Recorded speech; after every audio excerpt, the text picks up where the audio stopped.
Hey, I'm Parrot, and sometimes I use phrases and jargon that's just filled with assumed knowledge. It's kind of a problem, please forgive. But I decided to start a small series of videos that provide a snapshot into a concept or a practice or some kind of approach I think people might want to know about. So I've called this mini-series Ideas, Ideals, and Idle Hands. And today's video is on closed systems. A closed system is a term that people might already know from the natural sciences. It's been borrowed from thermodynamics and chemistry to describe a system that does not enable matter to enter or leave. Energy can come in and out, but matter does not. It can be contrasted with an open system, which allows both, or an isolated system, which allows neither. I am no expert chemist or physicist or scientist in general. I dare say I'm not science literate. No, I know some things. Even though I'm not into the kinds of systems that these natural sciences would be talking about, I am very much into understanding social systems.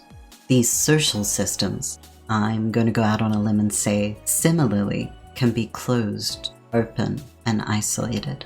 An open social system means that folks can come and go as they see fit. They're able to engage and disengage.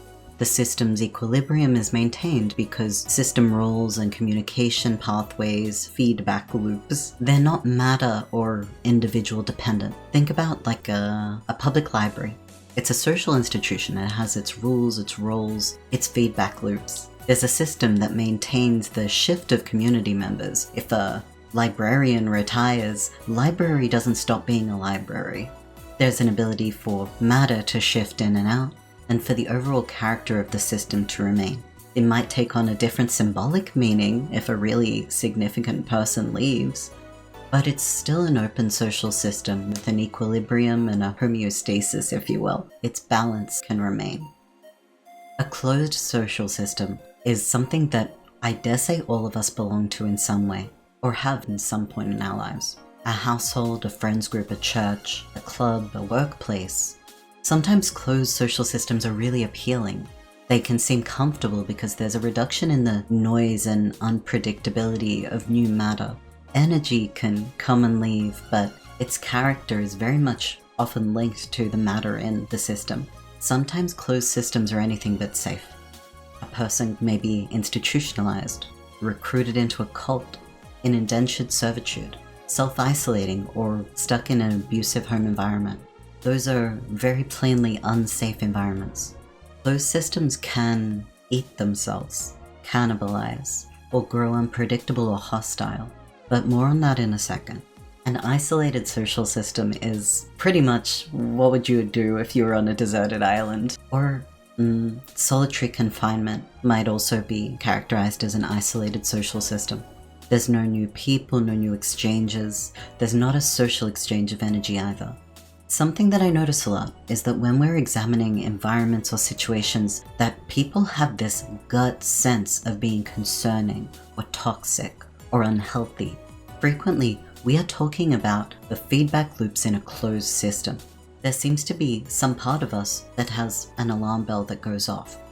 Maybe it's a learned response. Maybe we've gone through life and we've become familiar with what these situations can become, where they can lead. Or maybe there's some deeper rooted survival instinct, this animalistic fear of becoming trapped. I don't know. Folks can enter a closed environment with an expectation of some safety, with an expectation of some stability. The closed nature can be an indicator of cultural competency. For those folks who find open environments rather unsafe, closed environment can be really appealing. But let's move back a step. I mentioned I'm borrowing the concept of a closed system from the natural sciences. So what do the natural sciences say about them?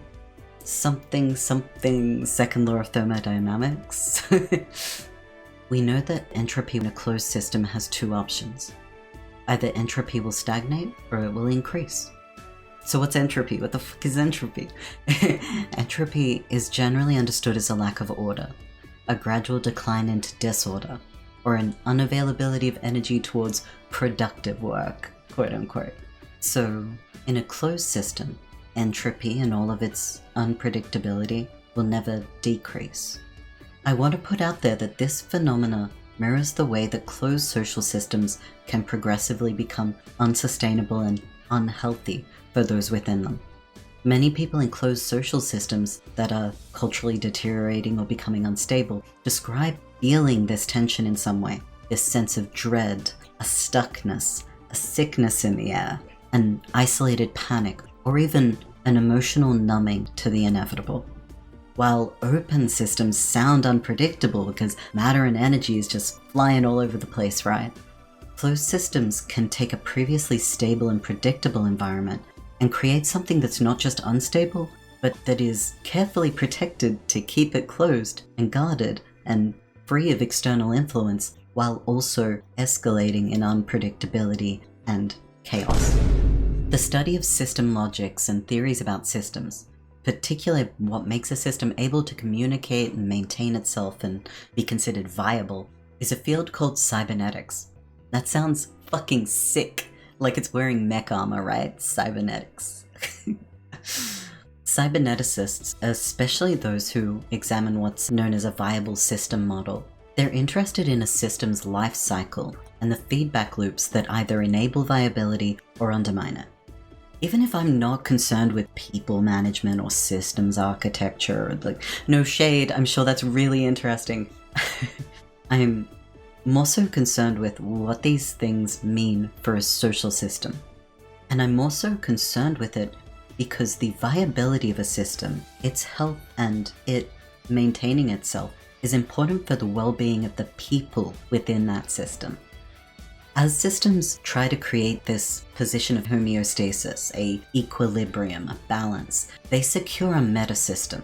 That meta-system is inside and outside and sustaining and around, and goodness, it's hard to point at a meta-system and be like, that's it, that's the meta-system. But every system has one.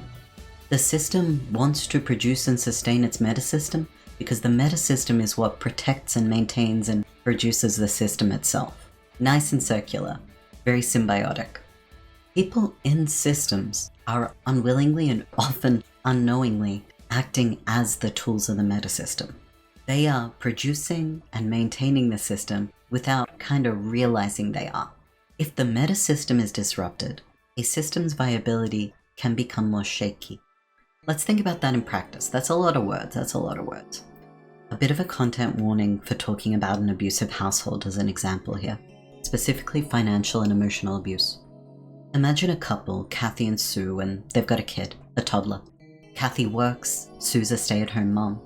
Sue, over many, many years, has come to understand herself as being someone not capable of maintaining a job, not capable of driving or socializing or doing anything but being a mother in the house.